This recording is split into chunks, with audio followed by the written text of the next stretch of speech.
தமிழ் பேசும் அன்பு நண்பர்களுக்கு வணக்கம். இன்னைக்கு வீடியோல பாத்தீங்கன்னா லயோலா மணியை வந்து பாடநூல் கழக தலைவரா போட்டாங்க. முன்னாடி வந்து திண்டுக்கல் லியோனி அவர்கள் இருந்தாங்க.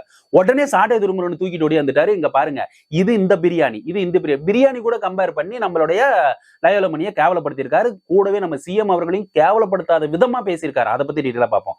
இன்னொரு பக்கம் பாத்தீங்கன்னா இன்னைக்கு வரிசையா வர்றாங்க பாருங்க. ராஜேந்திர பாலாஜி வந்து ஸ்டாலின் அவர்களுக்கு கோபம் வரணுமாமா. கோபம் வந்துச்சு, அவ்வளவுதான். அப்படியே வந்து அந்த இது வரும்ல புயல், அந்த வீசுற காத்து அப்படியே நிக்கும். அந்த அலையை எந்திரிச்சுதுன்னா அப்படியே நிக்கும். பழைய படத்தெல்லாம் அப்படியே வந்து பாஸ் பண்ணி வைப்பாங்கல்ல, அது மாதிரி நிக்குமாமா. தமிழக வெற்றி கழகம் தாக்கு பிடிக்காது அப்படின்னு சொல்லியிருக்காரு. ரைட், இவரு ஒரு பக்கம். இன்னொரு பக்கம் சாலமன் பாப்பையான்னு சொல்லிட்டு இந்த 10 மணிக்கு பட்டிமன்றத்தில் வருவார்ல, அவரு இன்னைக்கு வந்து கேவலமா ஒரு விஷயத்த செஞ்சிருக்காருங்க. அதை பத்தியும் பார்க்க போறோம். அதுவும் சிஎம் அவர்களை பத்தியும் தமிழக அரசாங்கம் பத்தியும் ஒரு விமர்சனம் வச்சிருக்காரு. கூட இதுல முக்கியமான ஹைலைட் என்னன்னு பாத்தீங்கன்னா, கூட வந்து இந்த காமெடி பண்ணுவார் இல்லையா, ஸ்டாண்டப் காமெடி, நம்ம மதுரை முத்து. அவர் வந்து அந்த ரியாக்ஷன் நான் கண்டிப்பா சொல்றேன். அவர் பேசிட்டு இருக்கும்போது ஐயோ இவர் வந்து என்ன பண்ண போறாரு அப்படி அவர் ரியாக்ஷனையும் அவர் சொல்ல வந்ததுக்கும் அது கம்பேர் பண்ணி சொல்றேன் பாருங்க. விட்டா போதும்னு வந்து அவர் மதுரை முத்து நினைச்சாரு. அப்படிங்கிற மாதிரி சூழ்நிலை தான் இருந்துச்சு. என்ன பேசினாரு ஏது அப்படின்னு சொல்லிட்டு டீட்டெயிலா இந்த வீடியோ முழுக்க இந்த 3 விஷயத்தை பத்தி பார்ப்போம். அதுக்கு முன்னாடி நம்ம எப்பயும் ரெக்வஸ்ட் பண்றது, அந்த கமெண்ட்ஸ் அப்படியே இழுத்தீங்கன்னா, அந்த கமெண்ட் செக்ஷன் அப்படியே இழுத்தீங்கன்னா ஹைப்னு ஒரு ஆப்ஷன் வரும். அது கொடுத்தீங்கன்னா பெரிய உந்துலா இருக்கும். Subscribe button bell icon click பண்ணி நம்ம போடுற வீடியோ நோட்டிபிகேஷன் உங்க மொபைலுக்கு வரும். லைக்கும் ஷேரும் கொடுத்தீங்கன்னா நீங்க பார்த்த உணர்வு மற்றவர்கள் அதே உணர்வை பெறுவார்கள் அப்படின்னு சொல்லிட்டு மொதல் விஷயம். முக்கியமான இந்த 3 விஷயத்துக்கு முன்னாடி ஒரு விஷயம் என்னன்னு பாத்தீங்கன்னா, பழனியில வந்து இந்த பழனி கோயில்ல வந்து நிலத்தை வந்து அப்படியே முறைகேடு பண்ணி நம்மளுடைய சார் பதிவாளர் கைக்குள்ள போட்டுக்கிட்டு அங்க வந்து 100 ஏக்கரை, அதாவது 100 கோடி மதிப்புள்ள வந்து நிலத்தை இது பண்ணாங்கன்னு சொன்ன இல்லையா, முறைகேடு பண்ணாங்கன்னு. இன்னைக்கு முடிச்சிட்டாங்கய்யா. இன்னைக்கு முடிச்சிட்டாங்க. ஜஸ்டின் மணிகண்டன் அப்படின்னு சொல்லிட்டு வந்து சர்பதிவாளர்கள் அவரோட இதை பண்ணிட்டு, யாப்பா எப்படி பாதி இது ஆவணம் இல்லாம எப்படி அவங்களுக்கு பிரைவேட் காரங்களுக்கு கொடுத்தே அப்படின்னு சொல்லிட்டு இன்னைக்கு சஸ்பெண்ட் பண்ணி விட்டாங்க. ரைட், இது வந்து நம்ம டீட்டெயிலா என்னன்னு சொல்லிட்டு முந்தைய வீடியோல போட்டோம். பட் இந்த நியூஸ் காதுக்கு வந்துச்சு, இப்போ உங்ககிட்ட ஷேர் பண்ண தோணுச்சு. ரைட், இப்போ விஷயத்துக்கு போலாம். விஷயத்துக்கு எங்கப்பா போறது? ஏப்பா அந்த சாட்டை துருமன் கம்முனே இருக்க மாட்டாரா? என்னங்க நீங்க இப்ப வந்து உங்களுக்கு என்ன பிரச்சனை? பஞ்சாயத்து என்ன? நீங்க வந்து தோத்தது பிரச்சனையா, டெபாசிட் இழந்தது பிரச்சனையா, இல்ல நீங்க என்ன அரசியல் கட்சி நடத்தணும்? உங்களுக்கு பதிலா நீங்க என்னென்ன கனிமூல கொள்ளையிலிருந்து ஊழல், லஞ்சம் இது மாதிரி எதுவுமே இருக்கக்கூடாதுன்னு நீங்க கண்ட கனவை இன்னைக்கு தமிழக அரசாங்கம் விஜய் அவர்கள் செஞ்சுக்கிட்டு இருக்காரு. அதை நீங்க வந்து கொச்சைப்படுத்த விதமா பண்ணிக்கிட்டு இருந்தா என்ன அர்த்தம்? அப்போ உங்களோட முகத்திரை தெரிஞ்சிருச்சு இல்ல, நீங்க என்னதான் பிளான் பண்ணிட்டு இருந்தீங்க? எங்களுக்கு மக்கள் நலன்லாம் இல்லப்பா, எங்களுக்கு மக்கள் நலனே பிரச்சனையே கிடையாது. எங்களுக்கு வந்து எங்க கட்சி வந்து ஆட்சிக்கு வரணும், அவ்வளவுதான். மக்கள் நலன் பத்தி இல்ல. இவ்வளவு விஷயம் செஞ்சுட்டு இருக்க ஒரு பாராட்டு, சரி பாராட்டு கூட வேண்டாம். இன்னைக்கு என்ன நடந்துச்சுன்னா, நம்ம லயோலா மணியை வந்து இன்னைக்கு நம்மளோட முதல்வர் வந்து பாடநூல் கழக தலைவரா போட்டிருக்காரு. தமிழ்நாட்டோட பாடநூல் கழக தலைவர் பொறுப்புல வந்து கொடுத்தாரு. கொடுத்த உடனேயுமே இவர் தூக்கிட்டு வந்துட்டாரு. என்னத்த, ஏப்பா நீ யாருப்பா இவரு அப்படின்னு சொல்லிட்டு. இதுக்கு முன்னாடி வந்து திண்டுக்கல் லியோனி வந்து திராவிட முன்னேற்ற கழகத்தை சார்ந்தவர் இருந்தார். ரைட், இவர் போட்டது ரைட்டு, ஓகே. இவரு அது வந்து காரணம் இல்லாத போட்டிருக்க மாட்டாரு. நான் ஏற்கனவே சொன்னேன், ஆனந்த் ஜித்துன்னு சொல்லிட்டு ஒருத்தர் போட்டாங்க இல்லையா, அவரு பலகாலமாக வந்து இந்த பிரைவேட் ஸ்கூல்ல வந்து பணம் வசூலிக்கிற விஷயத்தை வந்து நீங்க இத்தனை பர்சன்ட் 25% வந்து நீங்க வந்து வாங்கிக்கலாம் அப்படின்னு சொல்லிட்டு, அதை கட்டணத்துல அப்படிங்கிற விஷயத்தெல்லாம் பெற்றோர்களோட விழிப்புணர்வை ஏற்படுத்தின காரணத்துக்காக தான் அவர் தூக்கி போட்டார். சும்மாலாம் வந்து முதல்வர் விஜய் வந்து அப்படியே ஆணு தூக்கி போடுறதெல்லாம் கிடையாது. காரணத்தோட போடுவார். அவங்களோட பேக்ரவுண்ட் வெரிஃபிகேஷன் இருக்கும். அந்த வகையில வந்து பேக்ரவுண்ட் வெரிஃபிகேஷனோட தான் லயோலா மணியை போட்டிருக்காங்க. ஆனா நீங்க சொல்ற உதாரணம், சாட்டை துரைமுருகன் சொன்ன உதாரணத்தை பார்த்தீங்கன்னு வைங்களேன், என்னன்னா, அதாவது விவேக் வந்து ஒரு ரன் படம்னு நினைக்கிறேன். அதுல வந்து ஒரு பிரியாணி சாப்பிடுவாரு. பிரியாணி சாப்பிட்ட உடனே அந்த கடைக்காரன் வந்து நல்லா இருக்குன்னு சாப்பிட்டு கடைசியில வந்து காக்கா குரல் வந்துடும். காக்கா குரல் வந்த உடனே அந்த கடைக்காரன் சொல்லும், என்ன இது? விவேக் கேப்பா அப்படி, என்ன அது இந்த பிரியாணி சாப்பிட்டதுக்கு அப்புறம் காக்கா குரலா வருது, வேற என்ன வரல அப்படின்னு உடனே, பின்ன காக்கா பிரியாணி சாப்பிட்டா பின்ன காக்கா குரல் வராம பின்ன என்ன வரும் அப்படின்னு வந்து அந்த கடைக்காரன் கிண்டல் பண்ணுது. அப்படியே கட்டம் கட்டி சாட்டை துரைமுருகன் நீங்க எடுத்து போட்டா அப்படி, அதாவது லயோலா மணி வந்து பொறுப்பாளரா போட்டிருக்கீங்க, ரொம்ப சந்தோஷம், வாழ்த்துக்கள் அப்படின்னு சொல்லிட்டு, அதுக்கு கீழே காக்கா பிரியாணி சாப்பிட்டா காக்கா குரல் வராம பின்ன உன்னி கிருஷ்ணன் குரலா வரும் அப்படின்னு சொல்றீங்களே, அப்ப என்ன அர்த்தம்? அந்த காக்கா பிரியாணி அப்படிங்கிறது தமிழக அரசாங்கம் மாதிரியும், காக்கா பிரியாணி செஞ்ச, அதாவது தமிழக அரசாங்கத்தை தமிழக வெற்றி கழகம் அமைச்சதுன்னா அங்க இருக்கிறவங்க எல்லாருமே காக்காக்களா? என்ன அர்த்தத்தில் பேசுறீங்க? அதனால வந்து காக்காக்களை தான் அங்க போடுவாங்க. காக்கா பிரியாணி சாப்பிட்டோன்னே காக்கா குரல் வருமா? அதனால இங்க இருக்கிற வந்து சிங்கங்களோ புலிகளோ இது மாதிரி எல்லாம் வராது, அதாவது அறிவாளிகள் யாரும் வரமாட்டாங்க அப்படிங்கிற தோணியில தான் நீங்க பேசுறீங்க. அதனோட அர்த்தம் என்ன? போஸ்ட் வந்து அந்த இமேஜ் இங்கேயும் போடுறேன். ஒரு செய்தி பார்த்த உடனே இந்த ஆளுக்கு வேலையே இல்லையா, என்ன மனசுல நினைச்சிட்டு இருக்கீங்க? ஏற்கனவே சொன்ன மாதிரி சாட்டை துரைமுருகன், நீங்க உங்க சேனலை வளர்க்குறீங்க, ரைட்டு. அதுவும் விஜய் அவர்கள் அப்படின்னு சொல்லிட்டு விஜய் அப்படிங்கிற ஒரு வார்த்தை வராம இருந்துச்சுன்னா ரைட்டு. ஆனா நீங்க விஜயோட வார்த்தையும் பேசிக்கிறீங்க, அங்க இருக்கிற விஷயங்களையும் எடுத்து வைக்கிறீங்க. நீங்க என்ன ஒரு நல்ல ஒரு மக்கள் நலன் சார்ந்த ஒரு சமூக சேவகரா இருந்தீங்கன்னா, கட்சியை விட்டுட்டு மக்கள் பாவம் அல்லல் படுறாங்க, அவங்களுக்கு நல்லது செய்யணும் அப்படின்னு நினைச்சீங்கன்னா, நீங்க இன்னைக்கு நடக்கிற அத்தனை நல்ல விஷயங்களையும் எடுத்து பேசணும். உண்மையிலுமே நீங்க எதுக்க வேண்டியது திராவிட முன்னேற்ற கழகம், அண்ணா திராவிட முன்னேற்ற கழகம் தான். மேல இருக்குது பிஜேபி. இது மாதிரி விஷயங்களை எல்லாத்தையும் நீங்க பேச வேண்டிய கட்டாயத்தில் இருக்கிறீங்க. ஆனா நீங்க போடுற வீடியோஸ் எல்லாத்தையுமே பாத்தீங்கன்னா கர்ம கொடூரமா, கேனத்தனமா, கேவலமா, மக்கள் நலன் சார்ந்த விஷயங்கள் இல்லாம ஒரு கட்சி வந்துருச்சு, அதை பொறுத்துக்க முடியாம நீங்க பேசிட்டு இருக்கிறீங்க. இது என்ன ஒரு மனப்போக்குன்னு எனக்கு தெரியல.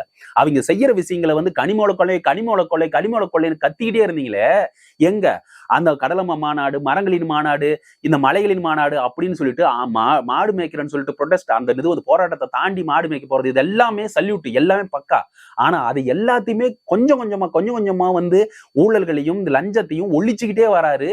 இன்னைக்கு பெரம்பூர்ல போயிட்டு அத்தனை மக்களையும் கலந்துரையாடு பண்ணாரு. அவங்க ரேஷன் கொடுத்தாங்க, அந்த டிஜிட்டல் கார்டையும் கொடுத்தாங்க.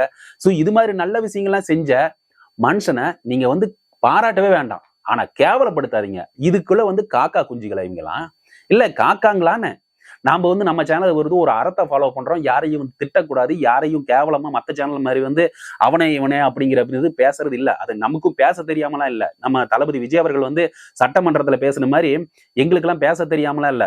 ஆனா ஒரு அறத்தை பொதுவெளியில பாதுகாப்போடவும் மரியாதை குறைவா பேசக்கூடாது அப்படிங்கிற ஒரு அறத்தை நாங்க ஃபாலோ பண்ணிட்டு இருக்கிறோம் நம்ம சேனலை பொறுத்த வரைக்கும். ஆனா நீங்க வாய திறந்தாலே கர்ம கொடூரமான ஒரு வார்த்தைகளை பேசிட்டு இருக்கீங்களே, உதாரணங்கள் இல்லையா? இப்ப பாடநூல் கழக தலைவரா போட்டது அதுக்கு முன்னாடி திண்டுக்கல் அயில் யோனி அவர்கள் இருந்தாங்களே, அவங்க பேசுற வார்த்தைகள் எல்லாம் கரெக்டா? நீங்க யோசிச்சு பாருங்க. என்ன வார்த்தை, அவர் படிச்சவரா இருக்கட்டும் இல்ல படிச்சும் ஒரு தற்குறி மாதிரி தான் அவர் பேசுவாரு.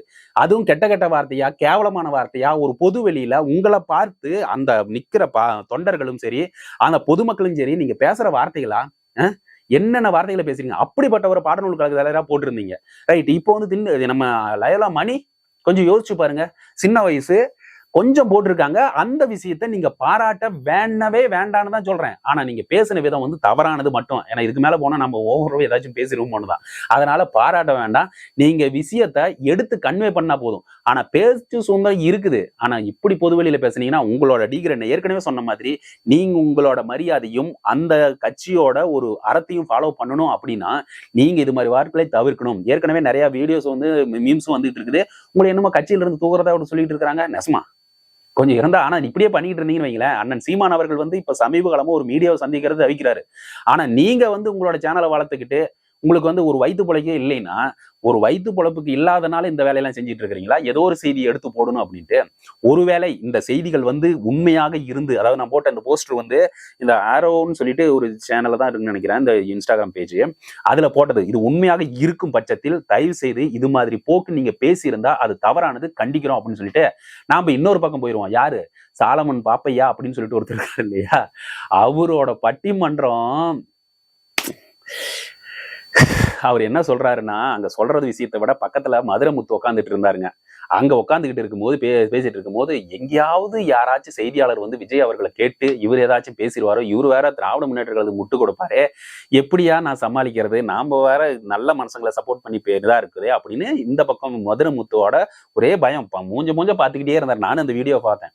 அந்த பக்கம் கேள்வி எதெல்லாம் கேட்க கூடாதோ அந்த கேள்வி வந்துருச்சு. வந்த உடனே மதுரை முத்தை பார்க்கணுமே, ஐயோ இவர் இது என்ன சொல்லிடுவாரு, இப்ப என்ன சமாளிக்கிறது, நாம வேற உட்காந்துருந்தோம், நான் அவர் பேசுறதுக்கும் நாம வழிமொழிறது மாதிரி தானே அர்த்தம், பக்கத்துல உட்காந்துருக்கோமே, நாம எதிர்த்து இவரை வச்சு பேச முடியாது, வயசு வேற ஆயிருச்சு, என்ன போங்க அப்படிங்கிற மாதிரி இன்னைக்கு கேள்வி கேட்கறாங்க. எப்படிங்க நீங்க பாக்குறீங்க தமிழக வெற்றி கழகத்தோட செயல்பாடுகள் இது வரைக்கும் அப்படின்னு சொல்லிட்டு பார்த்தா, நீங்க என்ன சொல்லியிருக்கணும்?